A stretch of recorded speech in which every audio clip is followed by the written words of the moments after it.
Nous aussi, d'ailleurs. Allez, on a peu de temps, alors Rémi, il va falloir faire vite. Votre carton. Carton jaune à la Fédération camerounaise de football, qui justement, actuellement, il y a des clubs qui n'ont pas réussi à donner des salaires à leurs joueurs, comme le Bamboutos, qui est l'équipe la plus célèbre certainement actuellement au Cameroun. Il y a même Unisport et il y a d'autres, Dragons et tout. Bamboutos, c'est 4 mois d'arriéré. 4. Les gars, ils n'ont pas de salaire. Et pourquoi les dirigeants disent tout simplement que non, nous, on attendait justement les subventions de la fédération. Sur ces subventions-là, sur les 48 millions en février, eh bien, on disait que la fédération n'avait versé que 11 millions. Et pourtant, la fédération nous a dit que, attention, nous venons avec le professionnalisme. Okay, avec ça, il y a un proverbe africain qui dit, on n'allume pas un bûcher avec les mains vides. Benjamin. Mon carton, il est rouge pour les dirigeants du Bayern.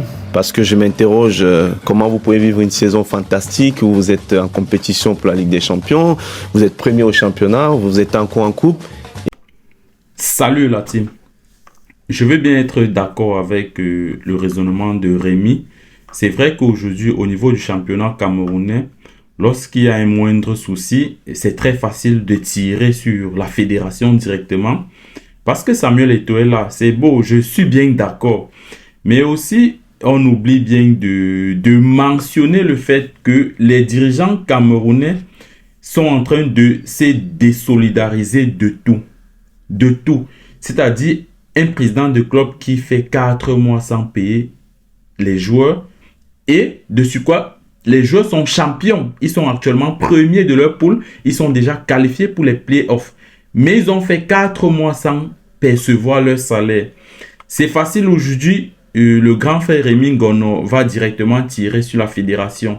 Avant, on ne voyait pas vite la fédération. Aujourd'hui, dès qu'il y a un souci, on tend vite vers la fédération. Mais, sauf que Bamboutos, c'est pas le bon exemple. Bamboutos, c'est pas le meilleur exemple à prendre, je veux bien dire. Pourquoi? Je vais m'expliquer avec un exemple terre à terre. La plupart des présidents de clubs du championnat camerounais manquent vraiment d'ambition. C'est comme s'ils n'ont pas de vision. Les clubs professionnels de football tirent leurs revenus de 4 sources principales. La première, qui est le droit audiovisuel. Au Cameroun, on ne sait pas comment ça se passe. Je crois que la FECAFOOT a signé un contrat avec la CATV. On ne sait pas combien la CATV verse à la FECAFOOT. La deuxième source, c'est les produits issus des transferts des joueurs.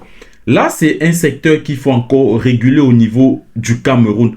On ne sait pas comment fonctionnent les transferts au Cameroun. Du jour au lendemain, vous allez comprendre qu'un joueur a voyagé.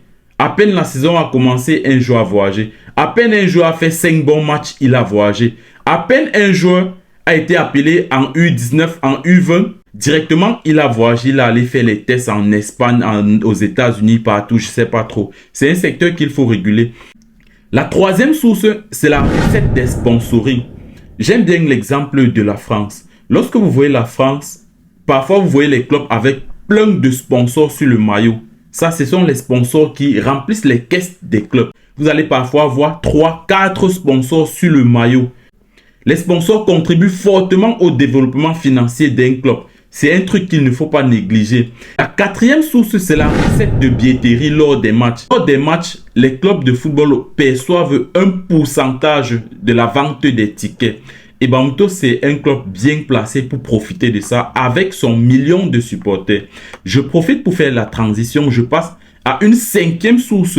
Vu le contexte du championnat camerounais, vu le contexte de notre football, il y a une cinquième source qu'il ne faut pas négliger.